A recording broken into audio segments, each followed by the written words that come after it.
ನನ್ನ ಧ್ವನಿ ಕೇಳಿಸ್ತಾ ಇದೆಯಾ ನಿಮಗೆ? ಹಾ ಸರ್. ಬಿಡದಿಯಲ್ಲಿ ನಿಮ್ದು ಯಾವ ಗ್ರಾಮ? ಎಲ್ಲಿಯವರು ನೀವು? ನಾವು ಬನ್ನಿಗಿರಿ ಗ್ರಾಮ ಸರ್. ನಿಮ್ಮ ಹೆಸರು? ಪ್ರೇಮ್ ಕುಮಾರಿ ಅಂತ. ಓಕೆ, ಪ್ರೇಮ್ ಕುಮಾರ್ ಅವರೇ, ಇವತ್ತು ಆದಂತಹ ಘಟನೆ ಬಗ್ಗೆ ನೀವು ಅಲ್ಲಿ ಸ್ಥಳದಲ್ಲಿ ಇದ್ರಾ? ಏನಾಯ್ತು ಘಟನೆ? ಸ್ಥಳದಲ್ಲಿ ನಾವ್ ಇದ್ದೋ ಸರ್. ಅಲ್ಲಿ ಹ್ಮ್. JMC ಮಾಡಕ್ ಬರ್ತೀವಿ ಅಂತಂದ್ರು. ಓಕೆ. ಅಲ್ಲಿ ಹೋಗಿದ್ದೋ, ಪೊಲೀಸ್ನವ್ರು ಬಂದ್ರು.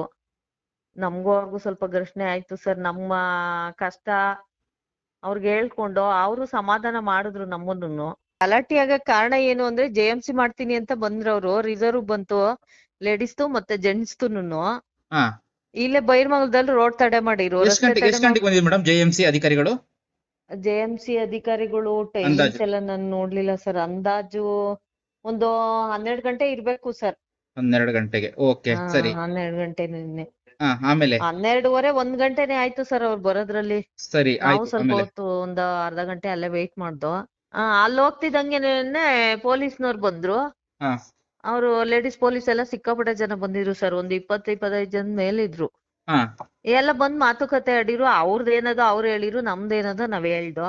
ಸರಿ. ಆಮೇಲೆ ಮತ್ತೆ JMC ಕಮಿಷನರ್ನ ಕರ್ಸಿರು ಸರ್ ಅವರು. ಅವ್ರನ್ನ ಕರ್ಸ್ಬಿಟ್ಟು ಮಾತಾಡ್ಸಿರು. ಅವರು ಇಲ್ಲ ಸರ್, ಭೂಮಿ ಕೊಡಲ್ಲ ಅಂದವ್ರದ್ದೇನ್ ನಾವ್ ಮಾಡ್ತಾ ಇಲ್ಲ, ಓಕೆ, ಕೊಡ್ತೀವಿ ಅಂದವ್ರ ನಾವ್ ಮಾಡ್ತಾ ಇದೀವಿ ಸರ್ ಅಂದ್ರು. ಅದಕ್ಕೆ ಸರ್ ನಾವು DC ಆರ್ಡರ್ ತಗೊಬನ್ನಿ, ನೀವು ಓಕೆ, ಕೊಡಲ್ಲ ಅಂದವ್ರದ್ ಬಿಟ್ಬಿಡ್ತೀವಿ, ನಾವ್ ಧರಣಿ ಮಾಡಲ್ಲ, ಕೈ ಬಿಟ್ಬಿಡ್ತೀವಿ ನಾವು. ನಮ್ಗ್ ಭೂಮಿ ಬೇಕು, ನಮ್ಗೆ ನಾವ್ ಭೂಮಿ ಕೊಡಲ್ಲ ಅಂತ ಅಂದು. ಓಕೆ, ಸರಿ ಸರ್ ಮಾತಾಡ್ಕೊ ಬರ್ತೀನಿ, ಒಂದು 15 ಮಿನಿಟ್ಸ್ 10 ಮಿನಿಟ್ಸ್ ಅಂತ ಹೋದ್ರು ಸರ್ ಅವ್ರ ಪಕ್ಕಕ್ಕೆ. ಹೋದ್ಮೇಲೆ ಒಂದ್ 10 ಜನ ಪೊಲೀಸ್ ಇದ್ರು ಅಷ್ಟೇ ಸರ್ ಇಲ್ಲಿ ನಮ್ಮ ಹತ್ರ. ಓಕೆ. ನಾವೆಲ್ಲ ಅಲ್ಲೇ ರೋಡಲ್ಲೇ ಕೂತಿದ್ದೋ ಸುಮ್ನೆ. ಕೂತಿದಂಗೆನೆ ಆ ಕಡೆ ಇನ್ನೊಂದ್ ರೋಡ್ ಐತೆ ಸರ್, ಕೊಡಿಯಾಲ ಕರಿನಹಳ್ಳಿ ರೋಡ್. ಆ ರೋಡಸ್ ಬಂದ್ಬಿಟ್ಟು JMC ಸ್ಟಾರ್ಟ್ ಮಾಡೋರು ಅವ್ರು. ನಾವ್ ಇಲ್ಲೇ ಒಂದ್ half an hour ಕೂತಿದೀವಿ, ನಮಗ್ ಗೊತ್ತೇ ಆಗ್ಲಿಲ್ಲ ಸರ್ ಅವ್ರು ಸ್ಟಾರ್ಟ್ ಮಾಡಿರೋದು. ಓಕೆ. ಆಮೇಲೆ ಇಲ್ಲಿ ಹುಡುಗರೆಲ್ಲ ನೋಡ್ಕೊಂಡು ಇಲ್ಲ ಅವ್ರೇ ಅಂತ ಅಂದ್ರು. ನಾವು ಎಲ್ಲ ಓಡ್ದ ಸರ್. ಓಡ್ಗೆ ಎಲ್ಲ ಒಂಚೂರು ಗಲಾಟೆ ಆಯ್ತು ಅವ್ರಿಗೂ ನಮ್ಗೂ. ಅಲ್ಲ, ಎಲ್ಲಿ ಗಲಾಟೆ ಆಗ್ಲಿಕ್ಕೆ ಕಾರಣ ಏನು? ಯಾರು ಗಲಾಟೆ ಆಗ್ಲಿಕ್ಕೆ ಕಾರಣಕರ್ತರು ಯಾರು? ಈಗ JMC ಅಧಿಕಾರಿಗಳು ಸರ್ವೆಗೆ ಬಂದಿದ್ದಾರೆ, ನೀವು ಪ್ರತಿಭಟನೆ ಮಾಡ್ತಾ ಇದ್ರಿ, ಮುಷ್ಕರನ ಮಾಡ್ತಾ ಇದ್ರಿ. ಅದೇ ಅವ್ರು ಮಾಡ್ತಾ ಇರೋದೇ ಸರ್ ಗಲಾಟೆ ಕಾರಣ ಆಗಿದ್ ನಮ್ಗೆ. ಓಕೆ, ಅಂದ್ರೆ JMC ಅಧಿಕಾರಿಗಳು ಇವತ್ತು ಅಧಿಕಾರಿಗಳು ಭೂಮಿಗ್ ಬಂದ ಮೇಲೆನೆ ನಮಗ್ ಗಲಾಟೆ ಶುರು ಮಾಡಿದ್ದು ನಾವು. Okay, okay, okay. ಅಂದ್ರೆ ಈ ರೈತರು, ಕೆಲ ಮಹಿಳಾ ರೈತರು ನಾವು ಅಲ್ಲಿ ಕೆಲವೊಂದು ಮೊಬೈಲ್ ವಿಡಿಯೋಗಳೆಲ್ಲ ನಾವು ಗಮನಿಸಿದ್ವಿ, ಸೋಷಿಯಲ್ ಮೀಡಿಯಾದಲ್ಲಿ ಹರಿದಾಡ್ತಾ ಇತ್ತು. ಪೊರಕೆಯನ್ನು ಹಿಡ್ಕೊಂಡಿದ್ರು, ಕೆಲವೊಂದು ಬಾಟ್ಲಿಗಳೆಲ್ಲ ಹಿಡ್ಕೊಂಡಿದ್ರು. ಏನ್ ಬಾಟ್ಲಿ ಏನಿತ್ತು? ಅಂದ್ರೆ ನೀವು ರೆಡಿ ಇದ್ರ ಪೊರಕೆಲ್ಲ ಹಿಡ್ಕೊಂಡಿದ್ ನೋಡಿದ್ರೆ ನಿಮ್ಗೆ ಗೊತ್ತಿತ್ತಾ ಮೊದ್ಲೇನೆ? ಇಲ್ಲ ಸರ್, ಅದು JMC ಆಗಿ ಗಲಾಟೆ ಎಲ್ಲ ಆದ್ಮೇಲೆ ನಾವ್ ಬಾಟ್ಲಿ ಹಿಡ್ಕೊಂಡು ಪೊರಕೆ ಹಿಡ್ಕೊಂಡು. ಏನ್ ಬಾಟ್ಲಿ? ಏನ್ ಬಾಟಲ್? ಏನು ಬಾಟ್ಲಲ್ಲಿ ಅದು ಔಷಧಿ ಇತ್ತು ಸರ್, ಆ ಗಿಡಕ್ಕೆ ಸ್ಪ್ರೇ ಮಾಡ್ತೀವಲ್ಲ ಔಷಧಿ ಅದು. ಓಕೆ. ಕುಡ್ ಸಾಯಕ್ಕೂ ರೆಡಿ ಸರ್ ರೈತರು. ಆ ಮಟ್ಟಕ್ಕೆ ಕೂತಿದ್ರು. ಪೊರಕೆ ಹಿಡ್ಕೊಂಡಿದ್ಕೋ ಅದಕ್ಕೇನೆ ಸರ್ ಅವ್ರು ನಮಗ್ ಗೊತ್ತಿಲ್ದಿರ ಈ ಪೊಲೀಸ್ನವ್ರು ನಮಗ್ ಮಾತ್ ಕೊಟ್ಟು ನೀವ್ ಇಲ್ಲೇ ಕೂತ್ಕೊಳ್ಳಿ ಸೈಲೆಂಟ್ ಆಗಿ. ಪೊಲೀಸರು ಏನಂತ ರೈತರಿಗೆ ಏನಂತ ಮಾತು ಕೊಟ್ಟಿದ್ರು ಪೊಲೀಸ್ ಅಧಿಕಾರಿಗಳು? ನೀವ್ ಇಲ್ಲೇ ಕೂತ್ಕೊಳ್ಳಿ ಸೈಲೆಂಟ್ ಆಗಿ, ನಾವು ಏನೋ ಇವ್ರ ಕಮಿಷನ್ ಕರ್ಸ್ ಮಾತಾಡಿರಲ್ಲ ಸರ್ ನಮ್ಮ ಹತ್ರ. ಅವರು ಮಾತಾಡಿದಾದ್ಮೇಲೆ ನೀವ್ ಇಲ್ಲೇ ಕೂತ್ಕೊಳ್ಳಿ ಸೈಲೆಂಟ್ ಆಗಿ, ಅವ್ರು ಬಂದು ಏನ್ ಮಾತಾಡಿದೀವಿ ಅಂತ ಹೇಳ್ತಾರಮ್ಮ, ಅಧಿಕಾರಿಗಳ ಹತ್ರ ಮಾತಾಡಿ ಅಂತ ಅಂದ್ರು. ನಾವ್ ಅಂದಾದ್ಮೇಲೆ ಅವ್ರ ಮಾತಿಗೆ ನಾವ್ ರೆಸ್ಪೆಕ್ಟ್ ಕೊಟ್ಬಿಟ್ಟು ಕೂತಿದ್ದೋದ್ಮೇಲೆ ಅವ್ರ ಅದೇ ರೀತಿ ನಡ್ಸ್ಕೋಬೇಕಾಯ್ತು ಸರ್. ನಾವ್ ಸೈಲೆಂಟ್ ಆಗಿ ನಾವು ಧರಣಿ ಮಾಡ್ತಾ ಇದ್ದಿದ್ದು. ಅಂದ್ರೆ ಇಲ್ಲಿ ದಿಕ್ ತಪ್ಸಿರೋದು ಪೊಲೀಸರು ಹಾಗಾದ್ರೆ? ಹೌದು ಸರ್, ಪೊಲೀಸ್ನವರೇನೆ ಸರ್. ಗಲಾಟೆ ಆಗೋದಕ್ಕೆ ಕಾರಣನೇ ಪೊಲೀಸ್ನವರು ಸರ್. ಅಂದ್ರೆ ನಿಮ್ಗೆ ಇಲ್ಲಿ ಸೈಲೆಂಟ್ ಮಾಡಿ ಅಥವಾ ಸೈಲೆಂಟ್ ಆಗಿರಿ ಅಂತ ಹೇಳಿ ಎಲ್ಲ ಅಧಿಕಾರಿಗಳು ಸರ್ವೆ ಮಾಡ್ಸಿಕ್ ಬಿಟ್ರ? ಹೌದು ಸರ್, ಹಂಗಾಸ್ ಕರಿನಹಳ್ಳಿ ರೋಡಲ್ಲಿ ಕರ್ಕೊ ಬಂದ್ಬಿಟ್ಟು ಹಂಗಾಸಿ ಅಧಿಕಾರಿಗಳನ್ನ JMC ಮಾಡಿಸ್ತಾವ್ರೆ. ಅದು ಗೊತ್ತಾಯ್ತು ನಿಮಗೆ? ಸರ್ವೆ ಮಾಡ್ತೀರಂತ ಗೊತ್ತಾಗಿದೆ ಹೇಗೆ? ಇಲ್ಲಿ ನಮ್ ಹುಡುಗರೆಲ್ಲ ರೈತರು ಧರಣಿ ಸ್ಥಳದವರೆಲ್ಲ ಇದ್ರಲ್ಲ ಸರ್, ಮೆಸೇಜ್ ಹಾಕೊಂಡು ಎಲ್ಲ ಸುಮಾರು ಜನ ಬಂದ್ರ ಅಲ್ಲಿಗೆ. ಬತ್ತಿದಂಗೆ ಹಂಗೆ ಅಲ್ಲಿ ಹೊಲದ್ದು ಈಗ ಬಾರ್ಡರ್ ಗೊತ್ತಿರ್ತದಲ್ಲ ಸರ್, ಮಂಡಳಿ ದೊಡ್ಡಿ ಆ ಕಡೆ ಎಲ್ಲ ಅಂತ. ಆ ಬಾರ್ಡರ್ ಎಲ್ಲ ಒಂಚೂರು ನೋಡ್ರಪ್ಪ ಹುಡುಗರುಗಳು ಅಂತಾಗ ನೋಡ್ತಾ ಇದ್ರೆ ಅಲ್ಲಿ ಇದ್ರು ಸರ್ ಅವರು. ಇಲ್ಲಿ ಮಾಡ್ತಾವ್ರೆ ಅಂದ್ಮೇಲೆ ಇಲ್ಲಿದ್ದು ರೈತರೆಲ್ಲ ಅಲ್ಲೋಗಿ ಗಲಾಟೆ ಆಗಿದ್ದು ಸರ್. ಅಂದ್ರೆ ಅಲ್ಲಿ ಕೆಲವು ಹೇಳಿ. ಇಲ್ಲ ಹೇಳಿ ಸರ್ ನೀವು. ಅಲ್ಲಿ ಕೆಲ ರೈತರು ಮುಖಂಡರು, ಸ್ಥಳೀಯರು ಹೇಳುವ ಪ್ರಕಾರ ಈ ಅಧಿಕಾರಿಗಳನ್ನ ಬಿಟ್ಟು ಅಥವಾ ಲಾಠಿ ಚಾರ್ಜ್ ಮಾಡಿಸುವಂತಹ ಉದ್ದೇಶದಿಂದನೇ ಅಧಿಕಾರಿಗಳು ಬಂದಿದ್ದಾರೆ ಅಂತ ಹೇಳ್ತಿದ್ದಾರೆ. ಅಧಿಕಾರಿಗಳು ಬಂದವ್ರೆ ಅಂತಂದ್ರೆ ಅದು ಅವ್ರಿಗೆ ಸೇರಿದ್ದು ಸರ್. ಗಲಾಟೆ ಆಗ್ಬೇಕು ಅಂತಾನೆ ಅವ್ರು ಕರ್ಕೊ ಬಂದ್ಮೇಲೆ ಹ್ಮ್ ಇಷ್ಟೆಲ್ಲ ರೈತರಿಗೆ ಜಮೀನ್ ಹತ್ರಕ್ ಬರಕ್ಕೆ ಅವ್ರಿಗೆ ಅಧಿಕಾರ ಇಲ್ಲ ಆದ್ಮೇಲೆ ಅದ್ಯಾಕ್ ಸರ್ ಲಾಠಿ ಅವ್ರನ್ನ ಕರ್ಕೊಂಡ್ಬಂದು ಇಷ್ಟೆಲ್ಲ ಗಲಾಟೆ ಮಾಡಿಸ್ಬೇಕು ಅಂದ್ರೆ ಅವ್ರದೇ ಅಲ್ವಾ ಸರ್?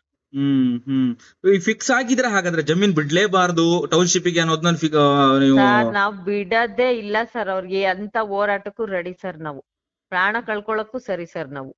ಹ್ಮ್ ಅಲ್ಲ ಅಲ್ಲಿ ಹೋರಾಟಕ್ಕೆ ready sir. ಕೆಲವರು ಹೇಳ್ತಾರೆ ಕೆಲವು ಸ್ವಾತಂತ್ರ್ಯ ರೈತರುಗಳು ಬೇಕು ಮಾತ್ರ. ಅಂತ ಎಷ್ಟೋ ಜನ ಪ್ರಾಣ ಕೊಟ್ಟವ್ರೆ ಸರ್.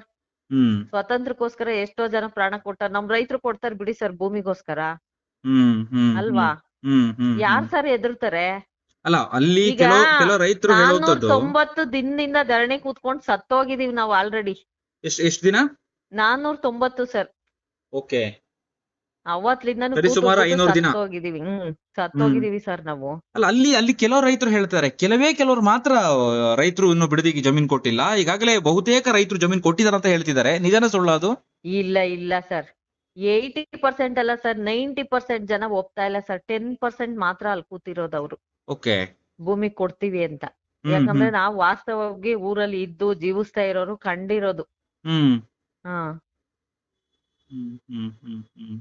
ಈ ಹೋರಾಟ ಎಲ್ಲಿವರೆಗೆ ನಡೆಯುತ್ತೆ? ಈಗ 500 ದಿನದಿಂದನೂ ಕೂಡ ನೀವು ಸತತವಾಗಿ ಧರಣಿ ಮಾಡ್ತಾ ಇದ್ರಿ, ಸತ್ಯಾಗ್ರಹ ಮಾಡ್ತಿದ್ರಿ, ಟೌನ್ಶಿಪ್ ವಿರೋಧಿಸಿದ್ರಿ. ಇದು ಎಲ್ಲಿಗೆ ಹೋಗುತ್ತೆ, ಎಲ್ಲಿ ಹೋಗಿ ಮುಟ್ತಾ ಇದೆ? ಎಲ್ಲಿಗ್ ಮುಟ್ಟುತ್ತೋ ಗೊತ್ತಿಲ್ಲ ಸರ್. ನಮ್ ಪ್ರಾಣ ಕಳ್ಕೊಳ್ಳೋವರ್ಗೂ ಮುಟ್ಟುತ್ತೋ ಇಲ್ಲ ಸರ್ಕಾರ ಭೂಮಿ ಬಿಟ್ಕೊಡೋವರ್ಗೂ ಮುಟ್ಟುತ್ತೋ ಗೊತ್ತಿಲ್ಲ ಸರ್. ಅಲ್ಲ ಇಷ್ಟೊಂದೆಲ್ಲ ಹೋರಾಟ ಆಗ್ತಿದ್ರು ಇದ್ರ ನಡುವೆ ಆದ್ರೆ ಸರ್ಕಾರ ಯಾವ್ದೇ ರೀತಿ ಕ್ರಮನೂ ತಗೊಳ್ತಿಲ್ಲ ಸರ್. ಹ್ಮ್ ಮಹಿಳೆಯರಿಗೆ ರಕ್ಷಣೆ ಕೊಡ್ಬೇಕು ಅಂತಾರೆ, ಯಾವ ರೀತಿ ರಕ್ಷಣೆ ಕೊಟ್ರು ಸರ್ ಪೊಲೀಸ್ನವ್ರು ನಮ್ಗೆ?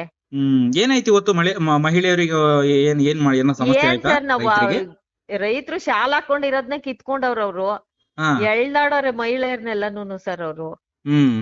ನೋಡಿದೀರಾ ವಿಡಿಯೋಗಳಲ್ಲೆಲ್ಲ? ನೋಡಿ, ನನ್ನ ಹಿಡ್ಕೊಂಡು ಎಳ್ದಿದಾರಲ್ಲಿ. ಏನಷ್ಟು ಇವತ್ತು ಅಧಿಕಾರಿಗಳ ಸರ್ವೆ ಒಂದ್ ಕಡೆ, ಅಧಿಕಾರಿಗಳು ಸರ್ವೆ ಒಂದ್ ಕಡೆ, ಪೊಲೀಸರು ನಿಮಗೆ ಎಲ್ಲೋ ಒಂದ್ ಕಡೆ ಸುಳ್ಳು ಹೇಳಿರೋದು, ಇದನ್ನೆಲ್ಲ ನೋಡ್ತೀರಿ, ಏನ್ ನಿಮಗೆ?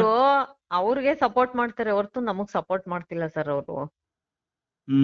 ಅಲ್ಲಿ ನಮ್ ರೈತರೊಬ್ರು ಬಿದ್ದೋಗವ್ರೆ ಸರ್ ಅವರು. ನೋಡ್ದೆ, ಅಸ್ವಸ್ಥರಾಗಿದ್ರು. ಅವ್ರನ್ನ ಆಸ್ಪತ್ರೆಗೆ ಕರ್ಕೊಂಡು ಹೋಗೋದು, ಅದ್ರ ಬಗ್ಗೆ ಚಿಂತೆನೆ ಇಲ್ಲ ಅವ್ರಿಗೆ.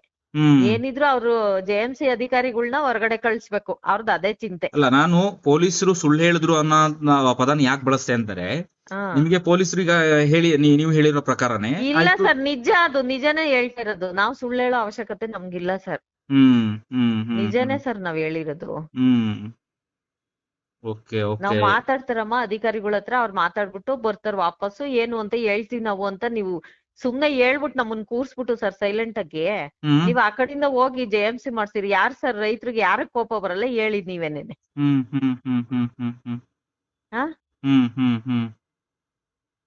ರೈತರೆಲ್ಲ ಸಾಕಾಗವ್ರೆ ಸರ್. ಇವತ್ ಬೆಳಗ್ಗೆ ಯಾರು ಸುಮಾರು ತಿಂಡಿಗಳು ಮಾಡ್ಲಿಲ್ಲ, ಎಲ್ಲ ಇದ್ರಲ್ಲೇನೆ ಗಲಾಟಿಲ್ ಅಲ್ಲೇ ಇದ್ರು ಸರ್. 500 ದಿನದಿಂದನೂ ಕೂಡ ಹೋರಾಟ ಮಾಡ್ತಾ ಇದ್ರಿ, ಸರಿಯಾಗಿ ನಿದ್ದೆ ಇಲ್ಲ, ಊಟ ಇಲ್ಲ ಅಂತ ಹೇಳ್ತಿದ್ರ. ಊಟ ಇಲ್ಲ, ಮಕ್ಳುಗಳ್ಗ್ ನ್ಯಾಯವಾಗಿ ಅಡ್ಗೆ ಮಾಡ್ಕೊಡಕ್ ಆಯ್ತಾ ಇಲ್ಲ ಸರ್ ನಮ್ಗೆ. ಪಾಪ ಬೇಜಾರ್ ಮಾಡ್ಕೋತಾವ ಒಂದೊಂದ್ ಟೈಮು. ಏನ್ ಸರ್ ಮಾಡೋದು, ಮನೇಲಿ ಕೆಲ್ಸ ಮಾಡಂಗಿಲ್ಲ. ನಿಮ್ ಹೋರಾಟಕ್ಕೆ ನ್ಯಾಯ ಸಿಗುತ್ತೆ ಅಂತ ಹೇಳಿ ಅನ್ಸತ್ತಾ? ನಂಬಿಕೆ ಇದೆಯಾ ನಿಮಗೆ? ನಮ್ಗೆ 90 ಅಲ್ಲ ಸರ್, 99% ನಂಬಿಕೆ ಐತೆ ಸರ್. ನಂಬಿಕೆ ಇರೋದಕ್ಕೆ ನಾವು ಇಷ್ಟು ಹೋರಾಟ ಮಾಡ್ತಾ ಇರೋದು ಸರ್.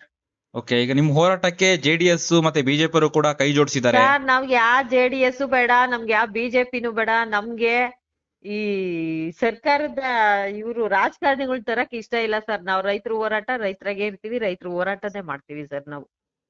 ನಮ್ಗ್ ರಾಜಕಾರಣಿಗಳು ತಗೊಳಕ್ ಪಕ್ಷಗಳ ಬೆಂಬಲ ಬೇಡ ನಿಮಗೆ ಹಾಗಾದ್ರೆ? ಯಾವ ಪಕ್ಷ ಬೆಂಬಲನೂ ಬೇಡ ಸರ್. ರೈತರಿಂದ ಪಕ್ಷಗಳು ಉಟ್ಕೊಂಡಿರೋದಲ್ವಾ ಸರ್? ನಮ್ಮಿಂದ ಪಕ್ಷಗಳು ಉಟ್ಕೊಂಡಿರೋದು, ಅವರಿಂದ ನಾವಲ್ವಲ್ಲ ಸರ್. ಬಿಡದಿ ರೈತರು ಶಕ್ತಿ ತೋರಿಸ್ತೀರಾ? ಶಕ್ತಿ ಪ್ರದರ್ಶನ ಆಗತ್ತೆ? ಶಕ್ತಿ ಪ್ರದರ್ಶನ ಆಗುತ್ತೆ ಸರ್. ನಾವ್ ಸಾಯಕ್ಕೂ ರೆಡಿಯಾಗಿದ್ದೀವಿ. ಯಾವ್ದೇ ಪಕ್ಷಕ್ಕೂ ಇದಕ್ಕೂನು ನಾವ್ ಭೂಮಿ ಮಾತ್ರ ಬಿಟ್ಕೊಡಲ್ಲ ಸರ್. ಮುಖ್ಯಮಂತ್ರಿ DK ಶಿವಕುಮಾರ್ ಅವರು ಈ ಹೋರಾಟ ಮಾಡ್ತಾ ಇದ್ದೀರಾ, ಪ್ರತಿಭಟನೆ ಮಾಡ್ತಿದ್ದೀರಾ, ಇಷ್ಟೆಲ್ಲ ಆದ್ರೂ ಕೂಡ ಎಲ್ಲ ಒಂದ್ ಕಡೆ ಸೈಲೆಂಟ್ ಆಗಿದ್ದಾರೆ ಅಂತ ಅನ್ಸುತ್ತಾ ನಿಮಗೆ? ಸರ್ ಯಾಕೆ ಸೈಲೆಂಟ್ ಆಗಿದ್ದಾರೆ ಅಂತ ಅವ್ರಿಗೆ ಗೊತ್ತು, ಮುಖ್ಯಮಂತ್ರಿಗಳಿಗೆ. ನಾವ್ ಎಷ್ಟೋ ಮನವಿ ಸಲ್ಲಿಸಿದೀವಿ, ಯಾರಿಗ್ ಕೊಟ್ರುನು ಮನವಿ ಕೊಟ್ರುನು. ಮೊನ್ನೆ ಬಾಲಕೃಷ್ಣ ಅವರು GBD ಆಫೀಸ್ ಕರೆದಿದ್ರು ಸರ್, 40 ಜನ ಬನ್ನಿ ಅಂತ. ನಾವೊಂದ್ 50-60 ಜನ ಹೋಗಿದ್ದು. ಅಲ್ಲಿ ಎಲ್ಲಾನು ಏನ್ ಮಾಡ್ತಾರೆ ಅಂತಂದ್ರೆ, ಈ ಅಮೌಂಟ್ ಹೆಚ್ಚಿಗೆ ಮಾಡೋದೇ ಮಾತಾಡ್ತಾರೆ ಹೊರ್ತು ಆಯ್ತು ನಾನು ಏನೋ ಇದ್ದೀನಮ್ಮ ನಾವ್ ಮಾಡ್ಕೊಡ್ತೀವಿ, ನಾವು ನಿಮ್ಮ ಕ್ಷೇತ್ರದ MLA ಅನ್ನೋ ಭರವಸೆನೆ ಕೊಡ್ಲಿಲ್ಲ ಸರ್ ಅವ್ರು. ಮೊನ್ನೆ ಏನ್ ಮಾತಾಡಿದ್ರು ಏನ್ ಮಾತಾಡಿದ್ರು ಸರ್, ಆಯ್ತು ಮುಖ್ಯಮಂತ್ರಿಗಳ ಹತ್ರ ಒಂದ್ ಮೀಟಿಂಗ್ ಅರೇಂಜ್ ಮಾಡ್ಕೊಡಿ ಸರ್, ನಾವ್ ಮಾತಾಡ್ಬೇಕು ಅವ್ರ ಹತ್ರ ಅಂತ. ಆಯ್ತು ಒಂದ್ 15 ದಿವಸ ಟೈಮ್ ತಗೋತೀನಿ, ನೀವ್ ಹೇಳಿದಾಗ ಅವ್ರ ಮುಖ್ಯಮಂತ್ರಿಗಳಾಗಿರ್ಲಿಲ್ಲ, ಈಗ ಮುಖ್ಯಮಂತ್ರಿಗಳು ಆಗೋಗ್ಬಿಟ್ಟವ್ರೆ, ಟೈಮ್ ತಗೋತೀನಿ, ಅವ್ರಿಗೂ ಕೆಲ್ಸ ಕಾರ್ಯಗಳಿರ್ತವೆ ಅಂತ ನಮ್ಗೆ ಮಾತ್ ಕೊಟ್ಟಿದ್ದು ಸರ್. ಇದ್ರ ಬಗ್ಗೆ ನಾನ್ ಗಮನ ಹರಿಸ್ತೀನಿ ಅಂತ ಮಾತ್ ಕೊಟ್ಮೇಲೆ ಅವ್ರ ಇದ್ರ ಬಗ್ಗೆ ಗಮನ ಹರಿಸ್ಬೇಕಲ್ವಾ ಸರ್.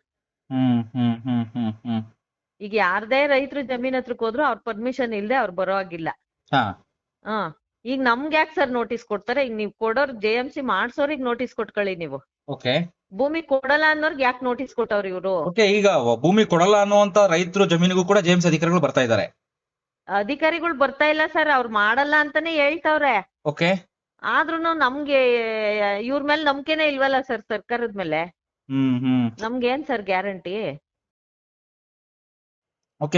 ಕೊನೆಯದಾಗಿ ಈಗ ಬಿಡದಿ ಟೌನ್ಶಿಪ್ ಗೆ ಜಾಗ ಕೊಡ್ತೀನಿ ಅಂತ ಹೇಳುವಂತಹ ರೈತರ ಪರ್ಸೆಂಟೇಜ್ ಅಥವಾ ಎಷ್ಟು ರೈತರು ಒಪ್ಕೊಂಡಿದ್ದಾರೆ ಪ್ರಾಕ್ಟಿಕಲ್ ಆಗಿ ಹೇಳೋದಾದ್ರೆ ಅಲ್ಲಿ ವಾಸ್ತವವಾಗಿ ನಿಮಗೆ ಗೊತ್ತಿರೋ ಹಾಗೆ? ವಾಸ್ತವವಾಗಿ ಹೇಳ್ಬೇಕಾದ್ರೆ 10-15% ಅಷ್ಟೇ ಸರ್ ಜನ ಇರೋದಲ್ಲಿ. ರೈತರು ಕೊಡ್ತೀವಿ ಅಂತ ಒಪ್ಕೊಂಡಿರೋದೇ ರೈತರವ್ರು ಅಷ್ಟೇ ಜನ ಇರೋದು. ನೋಡಿ ಸರ್, ಅಲ್ಲಿ ಕೂತ್ಕೋತಾರೆ, ಕೆಲ್ಸಕ್ ಬರ್ದಿದ್ದವರೆಲ್ಲ ಅಲ್ಲಿ ಕರ್ಕೊ ಬಂದ್ ಕೂರ್ಸ್ಕೊತಾರ ಅವ್ರನ್ನ. ನಾವು 490 ದಿವಸದಿಂದನೂ ಅಲ್ಲಿ ಹೋರಾಟ, ಆ ಚರಂಡಿ ವಾಸನೆ ನೀವೇ ನೋಡಿದಿರಲ್ಲ ಸರ್. ನಮ್ಗೆ ಲೇಡೀಸ್ಗೊಂದು ಬಾತ್ರೂಮ್ ವ್ಯವಸ್ಥೆನೂ ಇಲ್ಲ ಸರ್ ಅಲ್ಲಿ. ಸರ್ಕಾರಕ್ಕೆ ಅವ್ರ ಬಾಲಕೃಷ್ಣ ಅವ್ರಿಗೆ ಗೊತ್ತಾಗ್ಲಿಲ್ವಾ, ಇಲ್ಲ DK ಶಿವಕುಮಾರ್ ಅವ್ರಿಗೂ ಗೊತ್ತಾಗ್ಲಿಲ್ವಾ, ಇಲ್ಲ ಸರ್ಕಾರಕ್ಕೆ ಗೊತ್ತಾಗ್ಲಿಲ್ವಾ ಸರ್? ಈ ಮಟ್ಟಕ್ಕಲ್ಲಿ ಧರಣಿ ಮಾಡ್ತಾವ್ರೆ ರೈತರು.